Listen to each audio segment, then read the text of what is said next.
I retired on a Thursday in late October, the kind of day where the maples along our driveway had gone so red they almost looked like they were on fire. My wife stood at the kitchen window watching me pull my truck into the garage for what I told her was the last time as a working man.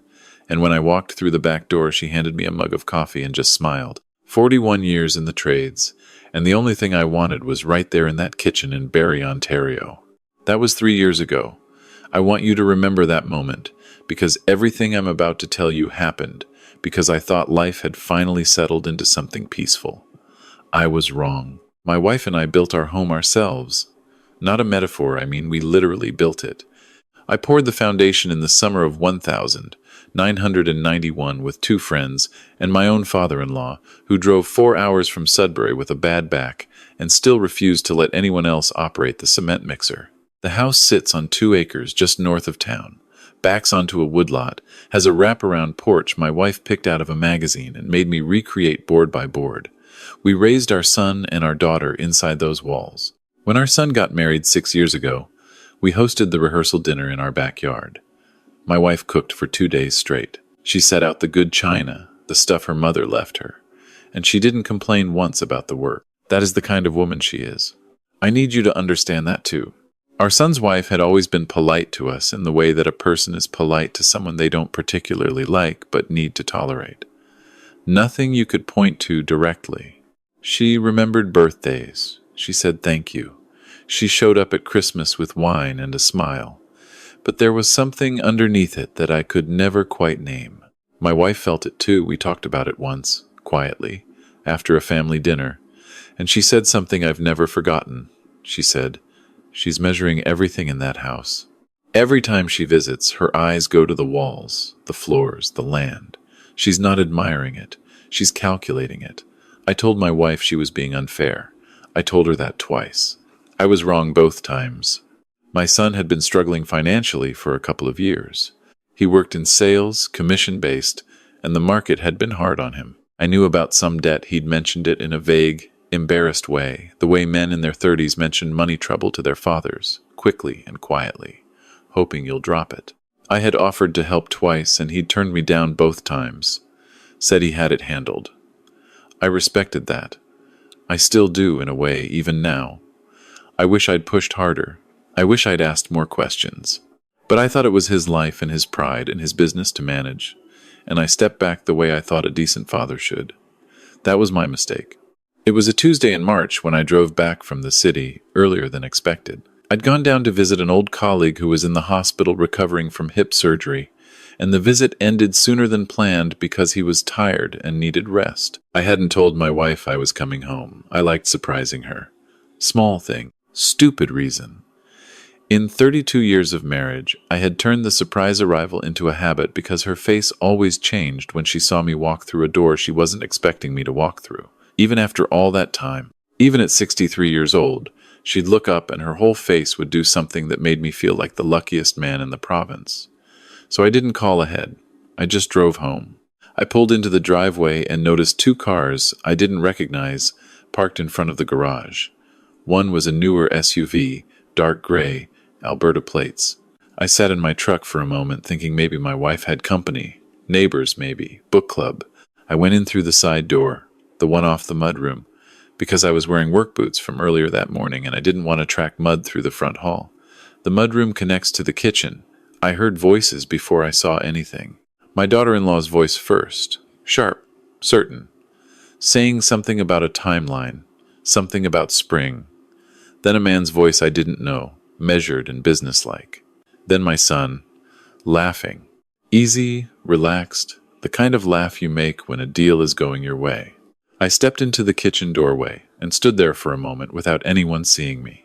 My son was sitting at the kitchen table I had built with my own hands from reclaimed barnwood. Across from him was a man in his 40s in a dress shirt, papers spread across the surface, a laptop open. My daughter-in-law stood near the counter with her arms crossed and a look on her face I had never seen directed at the inside of my home before ownership.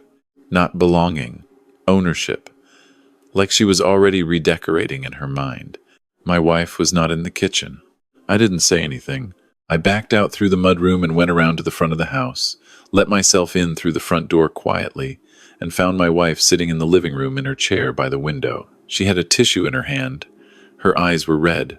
She was not crying at that moment, but she had been recently, and when she looked up and saw me, her face didn't do the thing it always did. Instead, she looked like a woman who had been carrying something heavy for hours and had just been told she'd have to keep carrying it.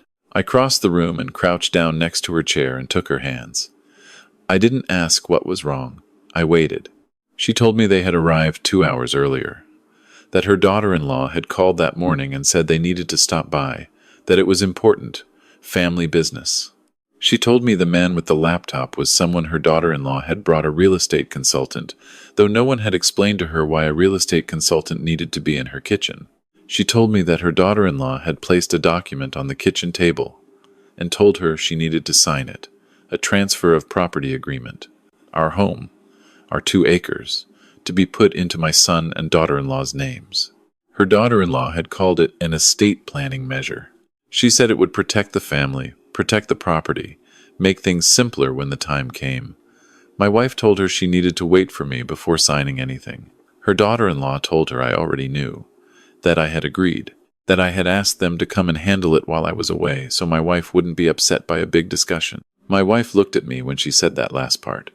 She searched my face for confirmation or denial. That right there, the fact that my wife of 32 years needed to look at my face to check whether I had secretly agreed to give away our home, told me everything I needed to know about how far this had gone. I squeezed her hands once. I told her to stay where she was. I told her everything was fine. I told her I loved her. Then I stood up, smoothed my jacket, and walked back into the kitchen. My son looked up when I walked in, and the smile on his face flickered, just for a second, long enough. I said hello to everyone in a normal voice. I introduced myself to the consultant, shook his hand, asked how the drive up had been. I asked my daughter-in-law if anyone wanted coffee. I acted, in every way, like a man who had just come home from a pleasant drive and was happy to find his family at the kitchen table. My daughter-in-law relaxed. The consultant relaxed. My son, who knew me better than either of them, did not entirely relax, but he followed the lead of the room. I said I needed to make a quick call and excused myself upstairs. In my home office, I closed the door and stood still for 60 seconds with my hand on my desk. Then I opened the filing cabinet where I keep every document related to this property. The deed, the original survey, the mortgage discharge from 2008, the property tax records, all of it. And I looked at everything twice to make sure I knew exactly what we had and what we owned outright. Then I called my lawyer. He's a man I've known for 20 years, does mostly real estate and estates, lives 20 minutes from here. His name doesn't matter, but he picked up on the second ring. I told him in under 3 minutes exactly what was happening in my kitchen. He was quiet for a moment after I finished. Then he told me 5 things I needed to do, in order, starting immediately. I wrote them down. I thanked him. I hung up and went back downstairs. In the kitchen, I told the consultant, very pleasantly, that we appreciated his time, but that anything related to our property would need to go through our lawyer before any documents were reviewed, let alone signed, and that I'd have him contact the consultant's office in the next few days. I handed him a business card from my wallet, my lawyer's card, which I had grabbed from my office before coming downstairs.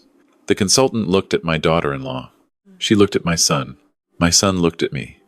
I looked back at him with the same calm expression I had walked in with, the one I had been practicing since the moment I left my wife's side. My daughter-in-law said, in a careful voice, that this was a family matter and they had hoped to keep lawyers out of it.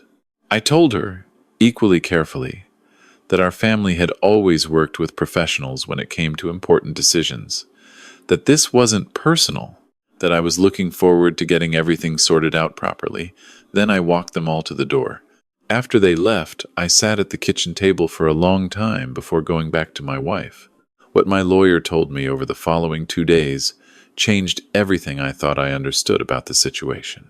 He had a contact at the title registry, and when he ran a check on our property, he found that 3 weeks earlier, an inquiry had been filed, not a transfer, not yet, but an inquiry into the process for transferring property via power of attorney.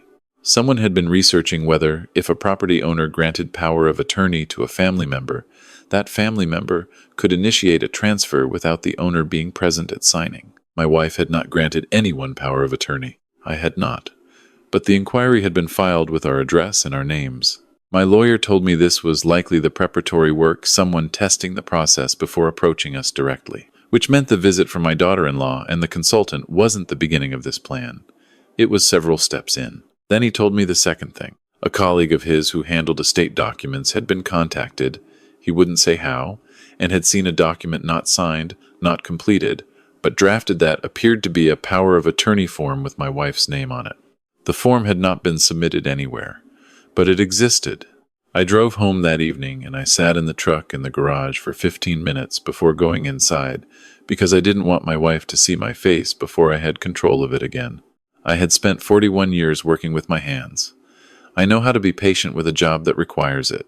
I know that the worst thing you can do when you're angry is move too fast. I know that a mistake made in anger costs more to fix than the original problem. I told myself all of this in the truck, in the garage, and by the time I walked into the house, I was ready. Over the next 3 weeks, very quietly, I did what my lawyer had advised.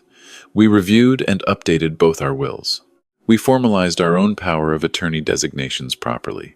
Both of us, notarized and filed, naming our daughter who lives in Halifax, who knew nothing of any of this yet, as the person authorized to act for us in matters of health and property if we were ever incapacitated. We had never done it formally before. We had assumed, the way people assume things about their family, that it would simply be understood. We stopped assuming. I also called my daughter. I had dreaded that conversation. She's 35, works long hours, has a life of her own, and I had never once called her to talk about problems with her brother. I still didn't want to. But she was on a plane to Toronto 48 hours after I finished explaining, and she sat at the same kitchen table for 4 hours with my wife and my lawyer, and she never once raised her voice or said anything harsh. She just asked questions and took notes and looked at her mother's face and quietly became the steadiest person in the room. I have never been prouder of her than I was that afternoon.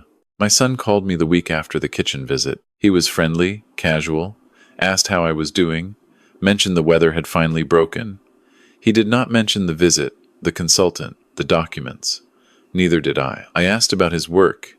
He asked about my retirement. We talked for 11 minutes and said nothing at all to each other, the way people do when they are circling something they don't want to acknowledge. When we hung up, I felt something I hadn't let myself feel before that grief, clear and cold.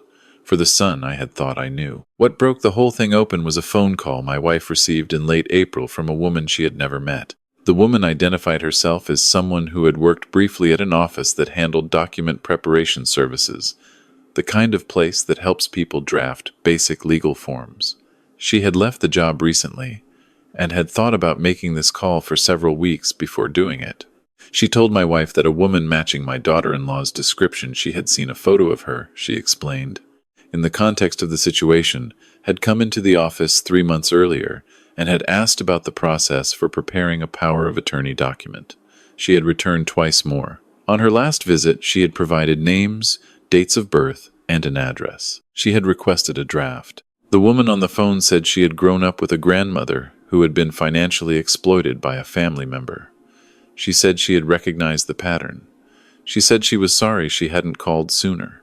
My wife sat with that phone call for the rest of the afternoon. When I came in from the garage, she told me about it very quietly, word by word, and when she finished, there was nothing either of us said for several minutes. The kettle had boiled and gone cold, and neither of us moved to deal with it. Outside the kitchen window, the apple tree we planted the year our son was born was doing what it does every May, and I made myself look at it instead of at my wife's face, because I knew if I looked at her face, I would not be able to stay steady, and I had to stay steady. I called my lawyer the next morning with the new information. He contacted his own colleagues. Within 2 weeks, he had what he needed to take the matter formally to the Ontario Provincial Police's Financial Crimes Unit. I want to be clear about what this was. An attempt to fraudulently draft documents that could have been used to transfer our property without our genuine, informed consent. It did not succeed. But the intent was there, documented, with a paper trail. My daughter-in-law's name was on the paperwork. My son knew. When the investigator contacted him, he didn't try to deny it.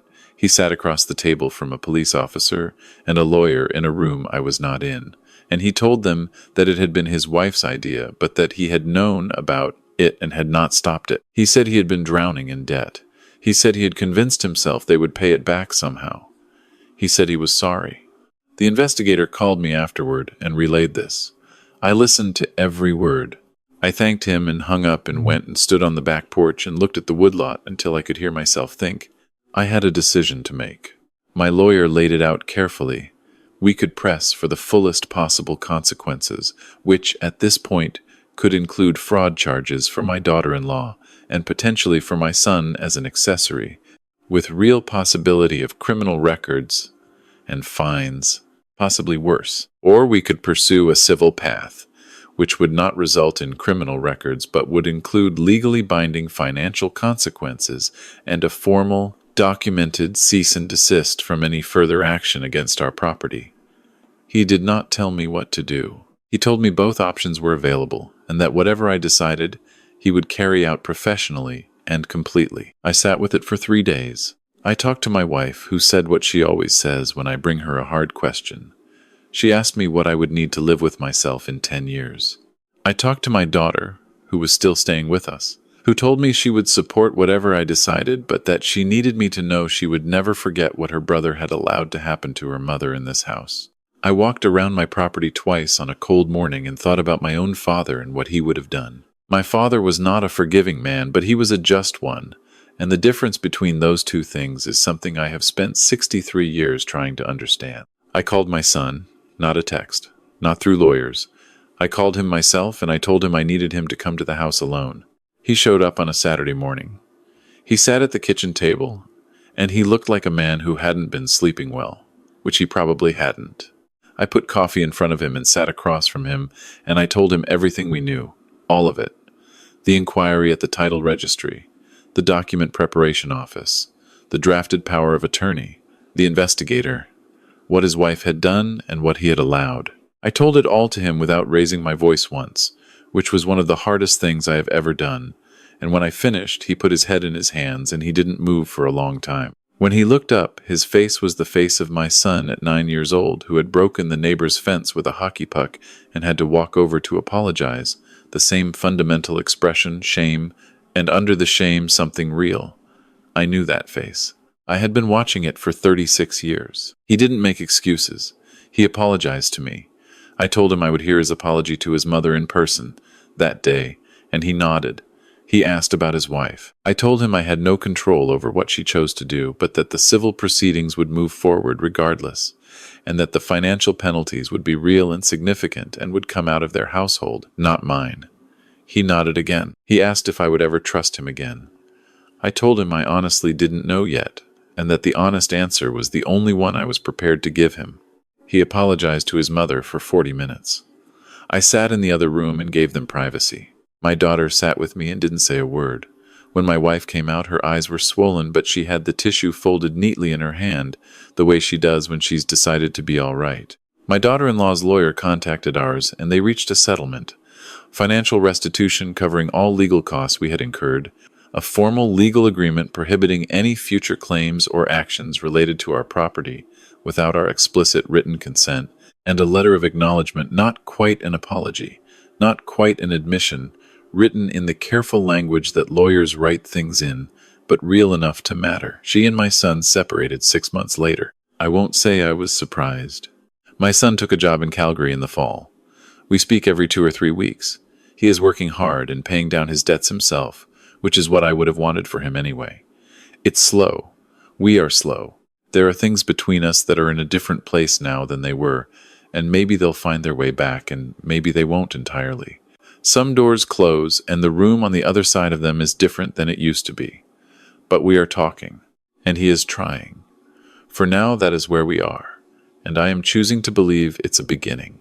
My wife and I spent 2 weekends last August restaining the wraparound porch. She picked a new color, a deep, warm gray she said she'd been thinking about for years, and we did it together on 2 evenings after the heat broke, moving around each other the way you do with someone who has shared a kitchen and a life with you for 3 decades. When we finished the second coat, she sat on the top step and looked out at the driveway and the maples in the yard, and she said, quietly, and to herself as much as to me, that she had always loved this house. I sat down beside her. I said I had too. I don't know exactly what I expected when I retired. I expected rest, probably. I expected mornings that didn't start before 5, and evenings that weren't driven by deadlines. I expected to get to know my wife again the way you do when you have time, finally, to just be in the same room without something else pulling at you. I did not expect to spend the first years of it discovering how much I was willing to fight for what we had built. But I know this. When someone tries to take the thing you built your life around, not just the property, not just the house, but the life inside it, you do not fold. You stand up. You stay steady. You use every tool available to you. And then, when it's over, you sit on your porch with the person you love, and you let the evening be what it is. There's still a lot of summer left. The woodlot behind the house is loud with birds every morning, and my wife has been talking about putting in a proper garden bed along the south wall where the light is best. I told her I'd frame it out this weekend. She looked at me over her coffee mug the way she does sometimes, and I thought, yes, this is it. This is exactly what I came home for.